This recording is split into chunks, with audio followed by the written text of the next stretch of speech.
Okay, all right. So welcome everybody to our Tile Network seminar today. I'm delighted to have Dr. Jessica McLean with us. She does research on how humans, more than humans, environments and technologies interact to produce geographies of change. Her research focuses on digital technologies, water politics, climate action and activism. She's a senior lecturer in the School of Social Sciences at Macquarie University, where she teaches smart urbanism, Anthropocene politics, and environmental justice. In 2020, her book, Changing Digital Geographies, Technologies, Environment, and People, was published that has contributed to shaping the emerging subdiscipline of digital geographies. Jess was founding co-editor-in-chief in the Open Access Digital Geography and Society Journal, and is currently an associate editor of transactions of the Institute of British Geographers.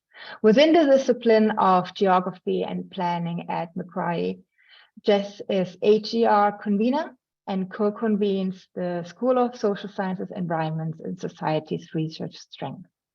So welcome, Jess. We are looking forward to hear from your research on blended learning and decolonizing the higher education classroom, learning from putting into practice theories of digital transformation. Thanks so much, Carolina. I'll just start sharing my screen. That was a really warm and excellent welcome, and lovely to have my favorite band as the background intro music too. Can I just check everyone can hear and see that okay? Yes, that works. Great, perfect. So I'd like to start with an acknowledgement of country. I'm talking to you from Cadigal country, and I acknowledge the traditional custodians of this land and water in which I work and live. I also want to acknowledge and welcome any Aboriginal people who might be joining this conversation today. I want to recognise that I'm talking on land that always was and always will be Aboriginal land. So it's a real pleasure to talk with you. Thanks, Carolina, for organising all of this. It's a really interesting network seminar series, and so great to be able to join the conversation. Today, I'm going to talk to you about decolonising digital technologies by considering digital geographies of Indigenous knowledges and settler colonial practices in the context of higher education.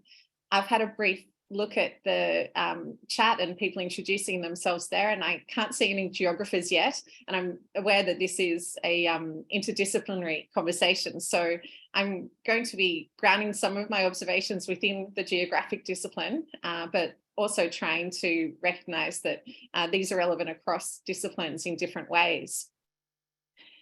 So this image is a behind the scenes shot of the making of a film, a virtual reality film or an immersive media film called Collisions, which was something that I was very happy to use in a later iteration of this research program in a unit that I'd been co-teaching for some time. You can see a drone in the air in this image and some cultural burning being filmed here. The images that were taken by this drone and included in the film were really striking, a very key pivotal moment. And I wanted to share a bit of a behind the scenes look into that pivotal moment. And also because I'm going to be giving you a bit of behind the scenes look into what we've been doing at Macquarie University for some time. The research program that I've been participating in and leading with others has been trying to decentre the settler colonial presences in Macquarie University and to help students get a sense of the broader power relationships of which they're a part as being Australian and international students studying at Macquarie.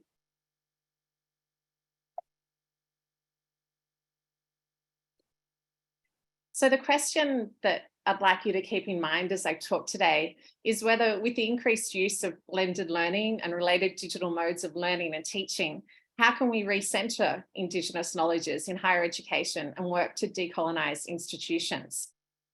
Of course, since the pandemic, the increased uptake of digital learning has been quite rapid. And during the pandemic, of course, it was instrumental to universities continuing, to students continuing to study, to much of our work lives outside of universities as well. So we've had this pivotal moment. But before that, we also had this increasing uptake of digitization of learning and the introduction of blended learning as an overarching term to encapsulate some of those modes. So what I'm talking with you about today has definitely intensified over the last few years, but it pre-existed the pandemic. So I'm having a longitudinal view and posing this question to see whether we can really address what hasn't been working in higher education classrooms and try to transform learning opportunities for people. It's based on observations about what was happening in our classrooms, from our experience of doing research on Indigenous geographies, and from a sense that we can use moments of transformation in higher education to change other realities as well, such as colonial hegemonies. So by way of outline for this talk, I'm going to be engaging with these 4 broad areas, and they're based on the research program that we've been developing. First, we thought it would be really good to introduce blended learning as an initiative within the higher education classroom, a geographic higher education classroom. And so that was the first stage. We were teaching a unit called Rethinking Resource Management that I'll expand a little bit on later. And we'd found that there'd been a little bit of disengagement by some of the students. And we wanted to see whether changing structurally how we were teaching, whether that would actually improve engagement significantly. The second wave of the research program looked at the careful use of blended learning, and we thought it would be really powerful to co-author some research with some masters and undergraduate students about their experience doing rethinking resource management. And that was a project with Dr. Marnie Graham and Professor Sandy Suchet-Pearson. Sandy and Marnie were also involved in the first wave of our research there too. The third part of this talk today, I'm going to be talking about the immersive media for decolonisation work that we were doing.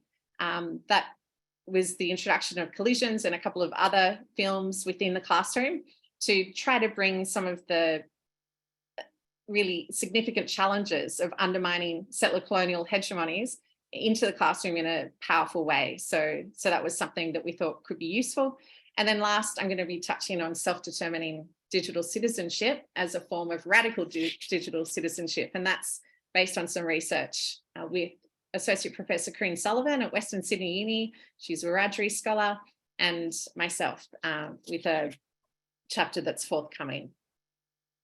So I wanted to first introduce a concept that I'll be touching on at several points during this conversation, and some of you might not be familiar with, and it's country. So I'm a settler colonial, I'm a white settler person, I'm non-Indigenous, and I have learnt a lot from working with Indigenous people around Australia and within various institutions, including universities, and I gain a lot of insight from that. But as a white person in Australia, the insights that I offer here are shaped by my positioning.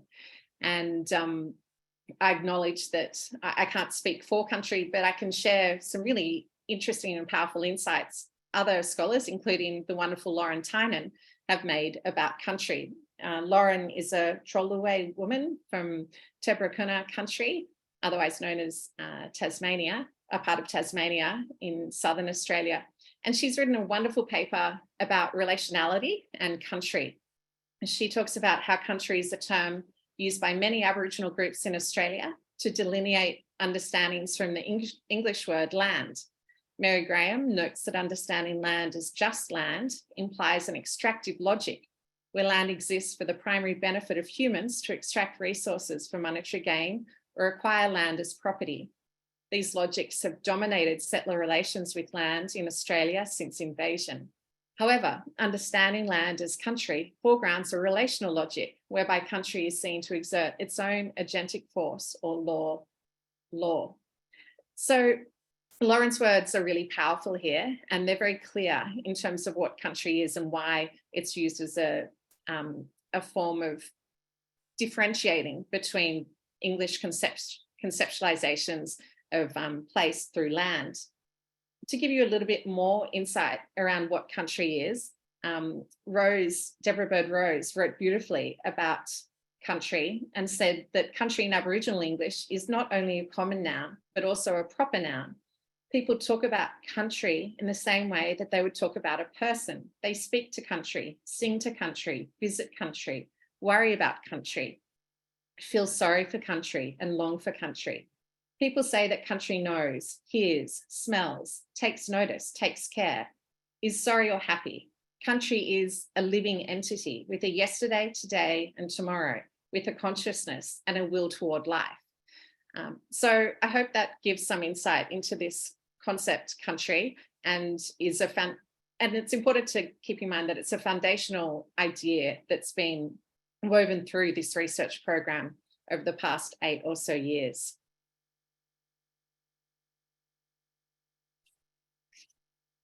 So digital colonialism is the broader setting that goes across the disciplines coming here today to think about blended learning and opportunities for decolonising. If we're looking at why we might decolonise, then we need to understand what the processes are at play, right? And digital colonialism is something that's widely discussed. This is a screenshot from a story that was written by Cute and published online. I've got the reference there. Cute describes it in the following way in the article that accompanies this image. He says that over the past decades, transnational big tech corporations based in the US have amassed millions, trillions of dollars and gained excessive powers. And so we know this through the big tech that we see that's a part of our lives. I'm using an Apple computer right now. Whatever device you're on is likely owned by one of the 4 big tech firms. And we see the machinations that are at play in the dominance of our digital lives through these digital colonial entities. So it's really important to keep in mind where our critiques are based within, I think, and I'm just introducing this concept as a kind of grounding one. A related one's platform colonialism. Sujan's written excellently about how Google infiltrates classrooms and become a ubiquitous educational tool, which has some unintended consequences, such as creating path dependency. And that's something that all of us working in higher education or in schools, other environments would be familiar with, that we have these software tools that are a part of our teaching and learning. I see it in my kid's classroom. He uses this software all the time, and it's without saying that this happens, right? There's that inbuilt path dependency there already. What's been argued is that this leads to a deepening of unequal power relations and can reduce critical thinking. And again, here's another screenshot from an article about new colonialism. So the question then is, to what extent might we be able to decolonize the digital, right? And this is something that's been contested, people have written extensively on, and there's no way that we're going to get an answer to that question today.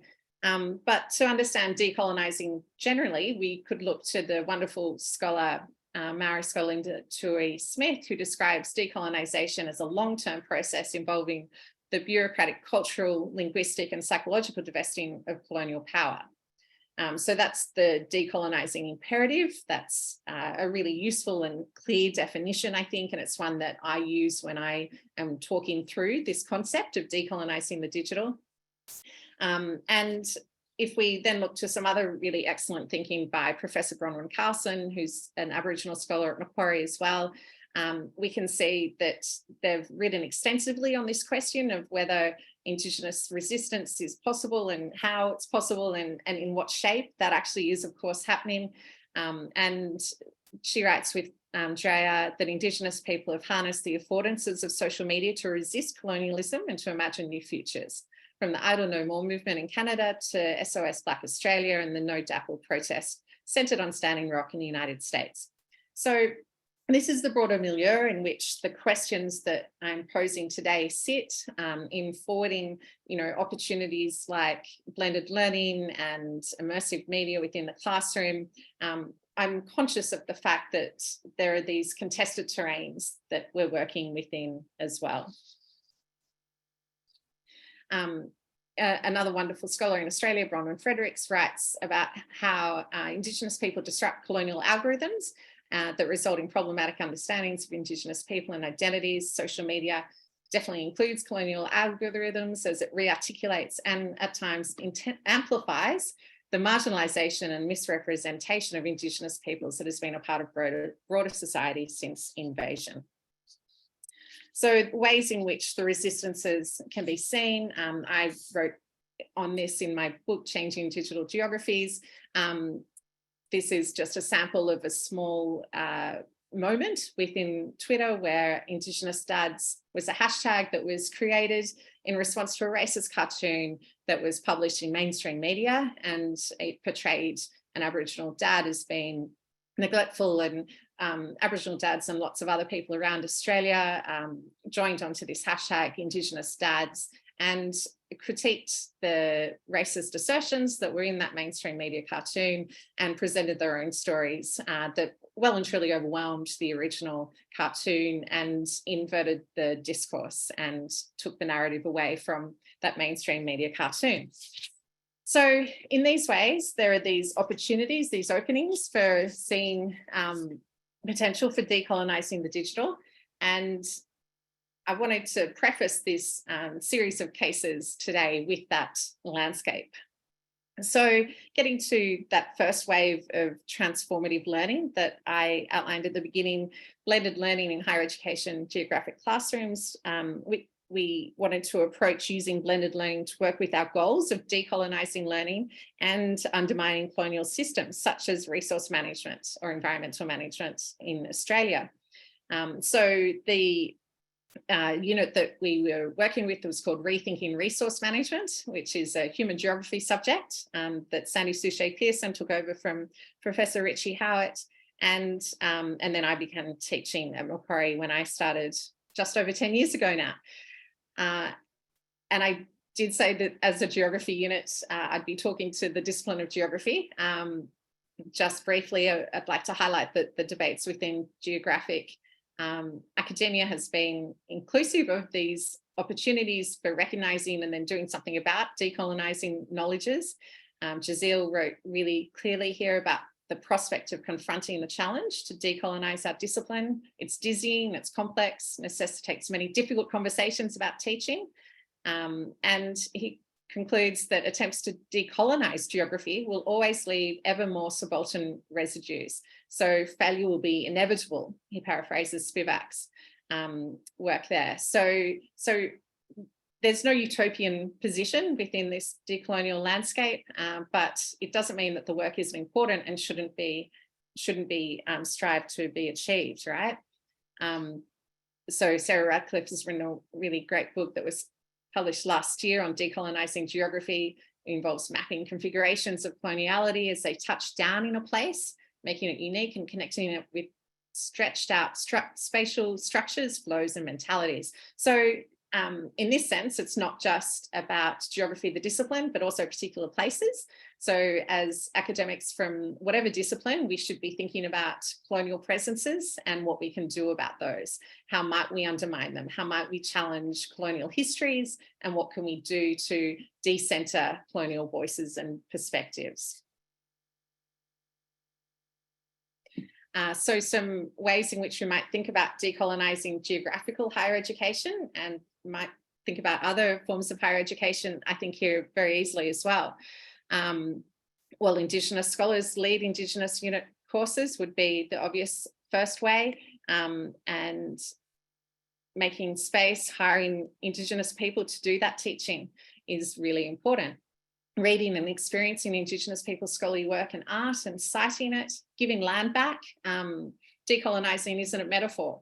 It's, as Tuck and Yang say famously, and have been cited many times, it's actually a material transfer. So that's something that wealthy institutions like universities might start actually critically engaging with.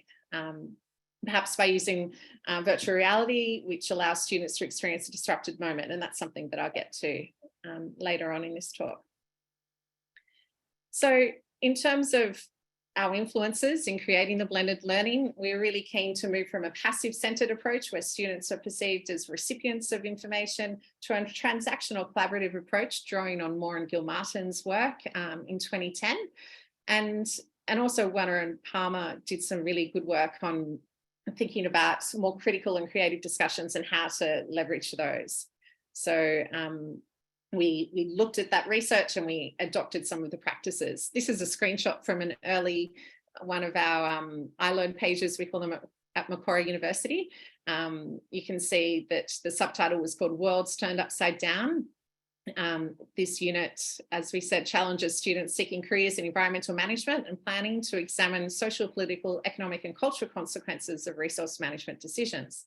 Using local, international and global case studies, many drawing on the experiences of Indigenous peoples, this unit offers students new ways of seeing resource management systems.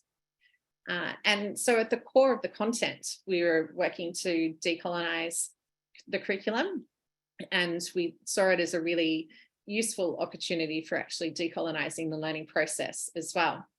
So in 2015, we transformed the structure from 2-hour lectures and 1-hour tutorial to a blended learning approach. We introduced readiness assessment tasks, so students worked on these at home and came to the tutorial discussions ready to engage with other students and teachers about what they'd been writing on. We varied the rhythm of delivery over the semester. I think that was a really important thing, that we didn't have the same pattern over the semester. We had workshop weeks where we'd work on an assessment, we'd have rest weeks, we'd have weeks with more readings at the beginning and then tapering off as the students got into their assessments later on in the semester. Yeah, I think it was really important also to schedule rest weeks before a big assessment. That was helpful so that students could pause, reflect and focus on doing a good job on the assessments, and that helped them in terms of attendance more broadly as well. So a student in the 2015 cohort said, it's definitely challenged the way I think about things. I was already pessimistic about Western attitudes. It's changed how I understand we need to engage Indigenous communities. It's changed a lot of my assumptions about things, like traditional, old or backward, challenging my assumptions there. It's been great for that. We also found that some students found it really challenging and that they didn't enjoy some aspects of the blended learning. We had an unexpectedly large cohort. It was a large number of students enrolled, and so we had a lot of students in one classroom, and in future offerings we changed that, so we had smaller ones. We also had a really awkward learning space to be in when we did come together on campus, and subsequent to that they built these beautiful classrooms at Macquarie, which are fun to teach in now and work quite well for that. But we did have external students undertaking the unit as well, students who are only online, and we had discussion forums for them and adapted all of the learning so that it wasn't just here's a recording and then you write something on the basis of it. We made sure that the learning activities were relevant for their mode of learning as well. So the second major case that I want to talk to today is about careful use of blended learning. And here we were able to refine and develop the earlier iterations of blended learning and work together with students to really maximise and, to decentre the teacher authority, I guess, in some ways. So what we did in that was start thinking about learning teachers, learning students and learning institution, Macquarie, having a dialogue on the tensions between attempting to decolonise learning and teaching while continuing to operate in a neoliberalised institutional setting. And it might be contentious to some to claim that, but as people who've been observing universities for some time, we can see that there's been somewhat of a transformation in how they function and run, and that it's important to see that there are these pressures that have direct impacts on what is able to be taught and how it's taught within universities. So one of the concrete things we did in the next iterations was to digitise a welcome to country. At the beginning of this talk, I did an acknowledgement of country. The welcome to country was done by Uncle Lex, who was the elder on campus at the time. And with this digitalisation of the welcome to country, we brought all the dilemmas and opportunities that such innovation very much entails. So this is a screenshot from the YouTube video of the Welcome to Country in the Learning Circle. It was great because we could use that in future years for external students and for people who might have missed the class on that particular day. But it also was compromised because we couldn't control who and how this video was communicated, passed around, what it was used for in other settings. And like anything that is recorded and put into the digital sphere, into the internet, then you don't know and can't control necessarily what happens with it. So Uncle Lex was very happy to be a part of that recording, and he wanted his knowledge to be shared appropriately. But there are constraints upon that when you put something on YouTube, of course, which are quite obvious. We wrote a paper on decolonising strategies and neoliberal dilemmas, which you can look up if you're interested in learning more about that. But one of the things that we emphasised was that a careful approach was really necessary for a blended learning environment. You can't just pre-record everything and dump it online and assume that it's going to be fine. With these roles of learning teachers, learning students, learning institutions, we have to be careful and cautious about how these things play out. And that's building on the geographies of care literature that is about being cautious about what we do when we transform institutions and practices. So the three main outcomes of that bit of research was to show that we can decentre learning teachers as the sole producers of pedagogic research and academic knowledge through co-authoring an article. This is just a quote from the article. We can critically reflect on decolonising strategies that are employed in the unit within the context of a neoliberalised tertiary institutional environment, deepening our understanding of the possibilities and constraints of decolonisation in neoliberal institutions. And we can build upon conceptualizations of careful teaching to discuss the role of vulnerability and risk in decolonising education. That was a really rich experience to co-author with students, and it's something that I'm doing again in this master's unit that I'm teaching at the moment called Living in the Anthropocene. We do the co-authoring after the units are finished so that students' marks and feelings of obligation aren't a part of their co-authoring as students that are working with teachers, and those power relationships can be negotiated in an appropriate way. And it's something I'd love to hear other people, if they've had those experiences, how they went. So the third case I'm going to talk to here today is about the immersive media for decolonisation approach, which was the more recent transformation of this unit, Rethinking Resource Management. We offered VR experiences, virtual reality experiences that centre Indigenous perspectives.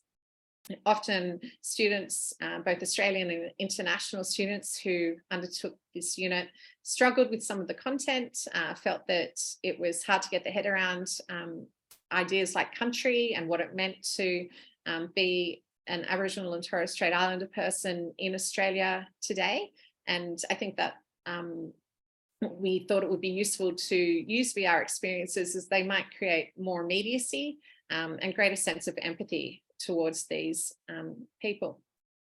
So the three opportunities that we offered were First Contact SBS, which is a short film where you enter a room and the 8 figures that you can see in that screenshot talk to you. They're 8 Aboriginal leaders within Australia, writers, artists, and leaders, politicians. So a whole bunch of different people doing a talk to the person who's watching the video. So it's a really intimate and immediate kind of experience. Talu was a game, an Indigenous game, which is embedding the dreaming experience in someone as they experience that landscape. And the third one's Collisions, which is a film by Lynette Walworth, the one that I highlighted at the beginning of the talk, a really wonderful 18-minute long or so film that Lynette made by invitation of Ngari and the Matu people. And I highly recommend, if you want to see, there's some excerpts that you can see on YouTube about that one. From that one, it's not available anymore. So it was pretty exciting to have the opportunity to share the VR experiences. I had to train up. It wasn't something that I'd had a lot of experience in. And we had varying technologies to work with. Oculus Go headsets were the ones that we got our hands on for the watching of collisions, which was great.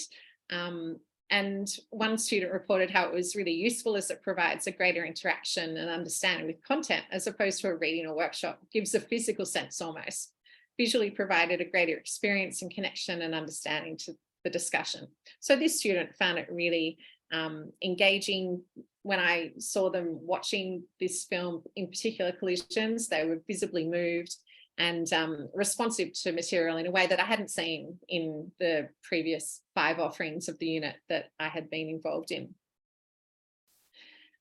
With this experiment of using VR, I ran a survey at the end of the unit, and student responses to the survey question of how can we decolonize the classroom in higher education were quite nuanced and sophisticated, I thought. They said things like we could consider different sources of knowledge as truth outside as Western science, perhaps do a whole section of courses would be taught and communicated by Indigenous Australians. I think the use of VR is a really good way through which to allow different spokespersons to offer opinion without being dependent upon physical presence of individuals, increasing the number and frequency of Aboriginal and Indigenous voices on all topics, too many are from a solely Western perspective. And this is a tough question to answer. Not overly sure how to go about this. I really appreciated this student's candor and reflection here, their honest take on how complicated it is to think about decolonizing the classroom. And then someone resoundingly said, with this, all caps, exclamation mark. So it really landed with that person, which is great. The lived experience of using VR in the classroom for me was somewhat complicated at times. I had case which weighed about 17 kilos to lug around campus, and I was able to get access to it thanks to an invisible network of tech support. There wasn't a VR classroom that we could go into and use their headsets, so it was somewhat contingent on those networks that are a little bit invisible. The students actually helped me physically carry them at times, which was very generous of them.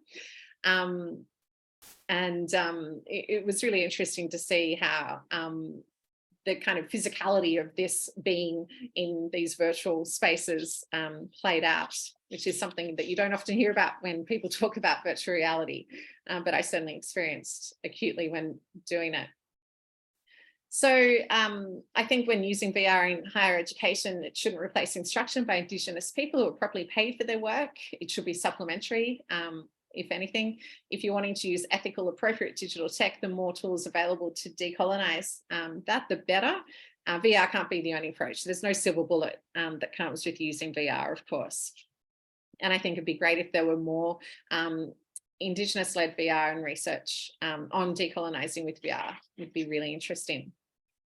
So since these experiments and cases, these really exciting opportunities to transform the classroom of rethinking resource management. That unit has been rested, and I've been teaching a bunch of other ones. We had a big curriculum framework change a few years ago, and I'm now doing units like living in the Anthropocene, environmental justice, and livable cities.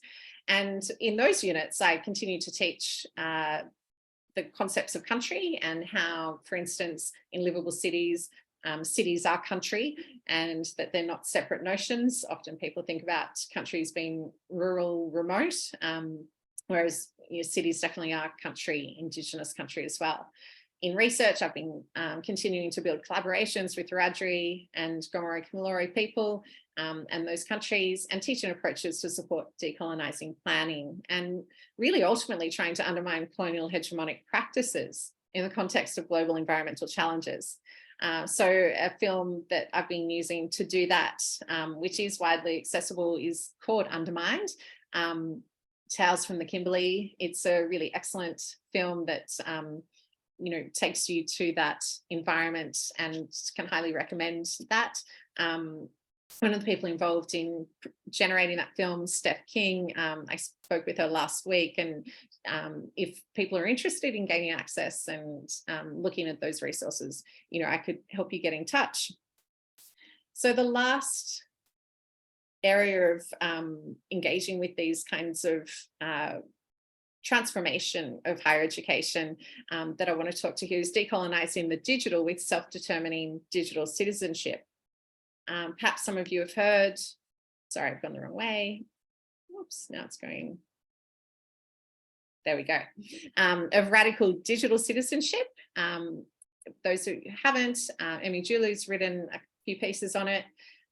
They talk about it as a process by which individuals and groups critically analyse the social, political and economic consequences of technologies in everyday life and collectively deliberate and take action to build alternative and emancipatory technologies and technological practices.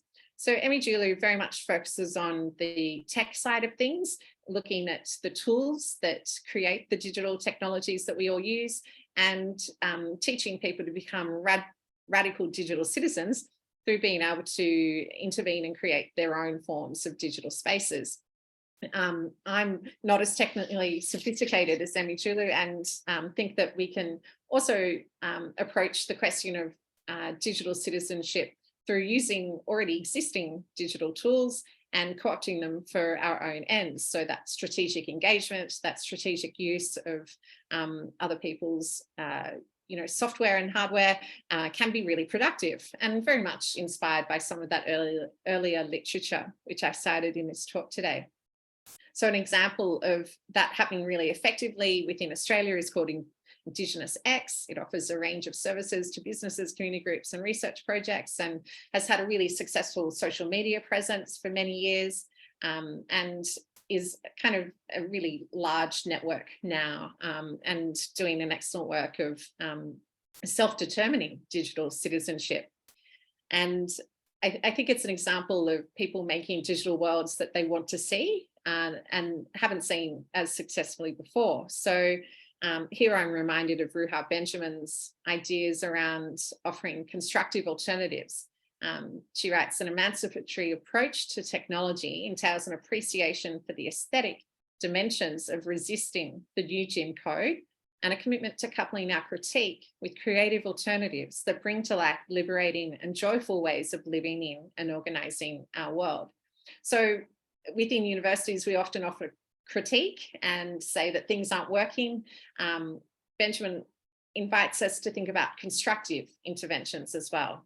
So Indigenous X, I think, is a really nice example of that. And with Corinne Sullivan, we've been talking about this idea of self-determining digital citizenship, owning and controlling digital spaces or by claiming territory in digital spaces by strategic use of already existing digital technologies. And that's forthcoming in a chapter of the Ecomedia Handbook. So I started today's talk with a question, a big question, I think, about how we might use blended learning to forward decolonising. And I wanted to close with a quote from Marcia Langton, who is an Indigenous woman in Australia. In 1993, she wrote about mainstream media, in particular television and radio, and she said, can we ever decolonise Australian institutions? Can we decolonise our minds? Probably not, but we can try to find ways to undermine the colonial hegemony. And I think this is a really powerful comment and response to a challenging question that I hope people find useful here today as well, perhaps. So thanks so much. I've got a bunch of references and I'm really happy to share these slides as an email share as well. So, but I know it's being recorded as well, Carolina. So. Exactly. No, thank you so much for this. This was very informative, and also I learned so many new things in regards to how like the way you use VR in there and the assessment. I just looked it up in your I have a second screen here. I looked it up in your article actually. I'm intrigued by your readiness assessment tasks. So yeah, that sounds really interesting.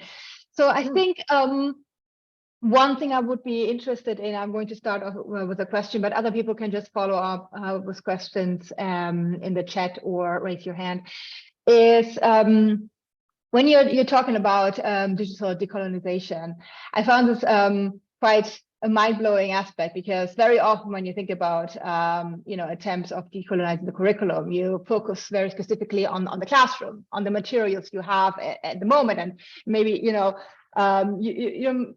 we don't really know exactly how to do this right? So we're still on this learning trajectory on how to actually decolonize the curriculum for real and properly, right?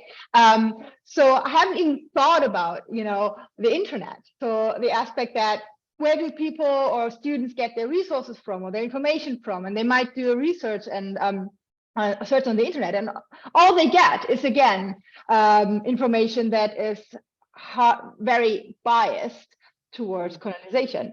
So I think you have mentioned different aspects on how you do this, but if you were to give like 3 maybe stepping stones for someone who wants to really engage in digital decolonization and to guide their students, what would you suggest them to do? That's a big question. I think it's really place-based in lots of ways. So what I would do in Australia is probably different to what you would do. And so being aware of the place that you're situated in is really important. And I think that the first step would be to look to those people who are already doing the decolonising work to lead that process. So for me, I have been learning from Aboriginal and Torres Strait Islander people who are involved in decolonising, learning and research in multiple ways and taking leadership from them. So I think that we don't have to reinvent the wheel. We just have to talk with the right people and have that leadership and recognise those expertise. And so I think that that's one really important step. Another one is being critical about ideas like the canon and who makes the canon for your particular discipline, perhaps. That's something that within geography we've been talking critically about for some time. I know in some other disciplines there isn't so much of a critique, like who makes the knowledge that you're reading and how are they thought to be knowledge holders, right? And are there voices that are marginalized in your particular discipline that need to be centered, and why have they been marginalized? So that's another really important phase. I think another important thing to do is to look at opportunities for bringing voices that have been marginalized into the classroom in concrete ways, right? So that was the VR kind of experiment that I was trying to do. But at the same time, we had opportunities to work with in previous offerings, Uncle X, the traditional owner who was the elder who was on campus there. So it's multi-pronged and very place-based, I guess, and discipline-based as to what those steps are. And there isn't one size that fits all. So it's a really complicated set of practices that are involved in looking to decolonize the digital, which is why we've covered a lot of terrain in this chat today, and really only touched on, kind of surface level a lot of that stuff as well. So yeah. No, thank you so much. Are there any other questions from the audience? Anything that crossed your mind and you want to ask the expert? Anything at all? Have people tried to do decolonizing of the classroom here in any way? Yeah, so I know we had some to usually build around assessments. So what kind of data is used in assessments that students are asked to analyze and to work with? What kind of research question, to guide them towards a wide range of different research questions. In level 1, we have students have to write an essay in the first semester, and they can select from an array of different topics, and some of the topics are also in regard to that. So it's mainly done through assessments, but I like the approach that it kind of infiltrates everything that you do in your teaching, and not only just, okay, you throw in an assessment that is about minorities now, but you take this holistic approach. I think that's something that is still missing, and I think it's also about maybe overthinking in some way how to do this right, and then not do it at all. Yeah. So I think that's a real danger there. So I think we are at the if I look around, I would say we are at the very beginning of our journey there, and we just need probably more ideas, and as you said, more expertise in that area on the different ways on how we can achieve that. Steve. Hi. Hello. There. Okay, hi. My name's Steve Draper. I'm at Glasgow University here. Thank you for that talk. I could quickly see that geography was a very good choice of a subject to begin with, perhaps. But I just like your comments, and this will reveal how very English I am in some way. So some of the issues that are enormous for Indigenous Australians, in the UK, you can see little echoes of those. For instance, the official government way of partitioning the country does not align with all local sympathies by any means. And that, of course, raises microversions of some of the same issues. I mean, even, for instance, the city of Shrewsbury, it's a county town, it's relatively important, but half the inhabitants of it pronounce it Shrewsbury, and they're the incomers, and the other half call it Shrewsbury. And you can walk down the street and it will be pronounced differently in different places. And this is unacknowledged, the extent to which the government prefers to organize everything in the way big business does in Australia. And that's just a tiny issue. Another closer, perhaps, to Aboriginal land use and attitudes is there have been small attempts over the last 20 years in the UK by particular farmers developing ways of becoming self-sufficient on particular lands, and that turns out to go best when they start growing different plants that are better suited to very local bits of geography, as opposed to the big business idea you have one wheat seed for whole continents. So I'm just wondering if you have any thoughts about other ways of decolonizing, or whether you'll admit that you've bitten off such a big chunk you can't look at smaller issues. I'll have a go. I think it's sort of interesting. You've touched on some really strong themes within geographic research and practice around local versus global, or local versus national disputations and contestations, and certainly power relationships between different scales. And I guess in some ways, arguments around trying to undermine settler colonial hegemonies or power of any sort are about challenging inequities and suggesting that there are different ways of doing things that might result in more just realities for more people. And so whether that's so much about decolonizing, or perhaps more social justice or environmental justice kind of concerns, might be one way to look at those cases you're talking to. And I do note that decolonizing as a concept travels differently and lands differently. So so you're right, I'm certainly not familiar with the cases in particular that you're talking about, but those broader themes of injustice and scalar power relations are certainly resonant with the research that I've done, and at front of mind when I look to the teaching that I'm doing as well. Well, I suppose I wondered whether your you obviously are and should be prioritising the Indigenous population's view, because it's been so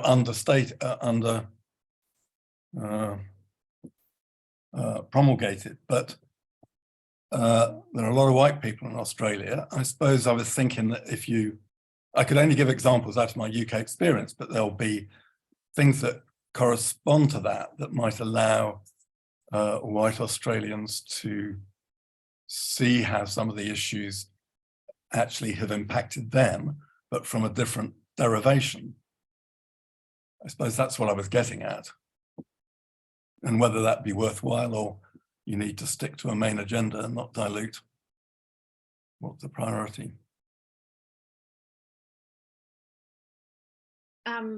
I guess it depends on what you're trying to do, right? Like if you're trying to teach people about resource management in Australia, then often what happens is mainstream resource management is presented and people look to trying to reproduce those practices that are associated with settler colonial presences. What we've been trying to do in teaching resource management in a different way is to look at the longer histories of resource management in Australia and challenge colonial hegemonies that are proving to be unsustainable and proving to be problematic in terms of local and global environmental futures. So I think it's contingent on, where you're trying to intervene and for what end, Steve. So I guess I'm kind of answering elliptically your question, but I think that there's a strong contingency to the assertions that you're putting forward. And I think that we've got a moral imperative in Australia to work ethically and appropriately and to teach people that there are alternative futures that we can help co-create. And there's a resilient Indigenous bodies of knowledge that are already here and need to be recognised. So we can see that happening with the Uluru Statement of the Heart in Australia. And I don't know if that's something that people in the UK have heard about really, but there have been significant changes and hopefully better recognition of Aboriginal and Torres Strait Islander knowledges here. So I think that's a really exciting time. I have maybe a more practical question. So when I was looking at the assignment for your course that you also wrote a paper about, I was wondering, because I had to write those 400-word blog post pieces. So was there any kind of feedback involved in there? And was it done by the lecturer, or did you use any kind of peer review? I was just wondering about the practicalities of implementing something like that. Yeah. So what we did was students were asked to put their readiness assessment tasks on a blog, their individual blogs, and then we would give feedback informally in class, and then they would choose a sample of them for assessment. So it would be that kind of iterative process of, okay, this is the first time I've written a blog for this kind of a unit. What does that look like? And then we'd workshop that, and then they'd go on to keep doing those, and then they could choose what they thought to be the best ones as their assessment. I think peer review would be really interesting to do though, for that, for sure. Just keeping in mind how tight our timeframes are for marking. I think that's a universal thing in higher education now, that there just isn't much time. And so, yeah, we certainly modified. I think the first time we did it, we had 4 that were assessed, and then we reduced that to 2 because it was just to give meaningful feedback on as well. You don't want to make it tokenistic. Yeah, exactly. We have a question from Catherine. Hi there. Yeah, thank you, Jess. That was really, really interesting. I was wondering if, and I'm not familiar with land and resource management as an area, but just kind of wondering in terms of decolonising, or trying to think about decolonising curricula in different areas. Do you feel like people in the UK would be able to use Indigenous insights from Indigenous Australians in the UK? Because obviously the actual management specifics of how one manages land in different countries, I'm sure, is quite different. But do you think that's something that can be applied, or is it more of a kind of is it too abstract? That's a really good question. All the questions have been really good, actually. But yeah, no, I think. Sorry, there's a bit of an echo, but it stopped. That's cool. I do think there's some really strong learning opportunities that come with drawing on well-developed and nuanced pieces, such as some of the work I've been citing here today, and learning about those in non-Australian context for sure. So we teach stuff that's from Turtle Island, from other Indigenous contexts from around the world. So and non-Indigenous as well. So it's definitely feasible. It's about doing it appropriately and carefully, and thinking about what the purpose of that sharing of insight is. And so I think that there are some really wonderful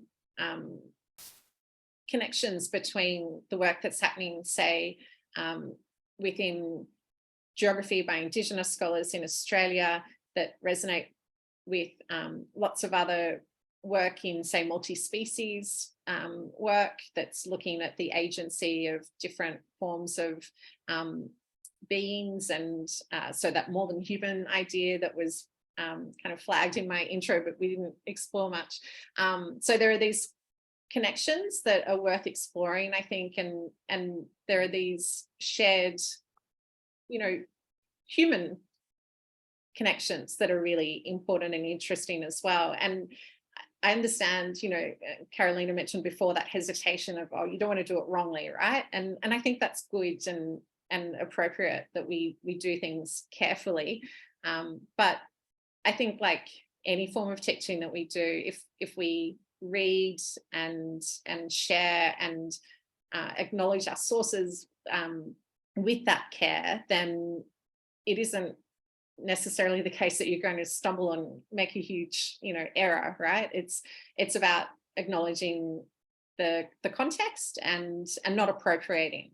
And I think that the people in this room seem to have been engaging with this in a really kind of nuanced and sophisticated way, which doesn't suggest any likelihood of appropriation. So there is, of course, that history within like New Age communities of going, hey, that's a really cool Indigenous thing over there. I'm going to grab that and use it for my my connection to this place, and that's appropriation, right?